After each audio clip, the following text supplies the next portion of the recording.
بسم اللہ الرحمن الرحیم۔ حضرت عبداللہ بن خبیب رضی اللہ عنہ بیان کرتے ہیں کہ آن حضرت صلی اللہ علیہ وآلہ وسلم نے مجھے فرمایا، تم سورۃ اخلاص اور بعد کی 2 سورتیں صبح و شام 3 مرتبہ پڑھا کرو، یہ ذکر تجھے ہر چیز سے بے نیاز کر دے گا، یعنی اللہ تعالیٰ تمہاری تمام ضرورتوں کا متکفل ہو جائے گا۔ حضرت ابو موسیٰ رضی اللہ عنہ بیان کرتے ہیں کہ ہم حضرت صلی اللہ علیہ وآلہ وسلم کے ساتھ سفر میں تھے،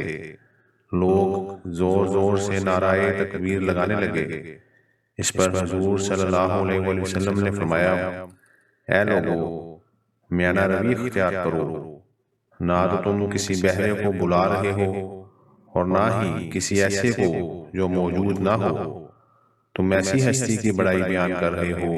جو سمیع ہے، تم سے قریب ہے اور تمہارے ساتھ ہے۔ حضرت ابو ہریرہ رضی اللہ عنہ بیان کرتے ہیں کہ حضرت صلی اللہ علیہ وآلہ وسلم نے فرمایا، ہمارا رب ہر رات قریبی آسمان تک نزول فرماتا ہے، جب رات کا تیسرا حصہ باقی رہ جاتا ہے تو اللہ تعالیٰ فرماتا ہے، کون ہے جو مجھے پکارے تو میں اس کو جواب دوں، کون ہے جو مجھ سے مانگے تو میں اس کو دوں، کون ہے جو مجھ سے بخشش طلب کرے تو میں اس کو بخش دوں۔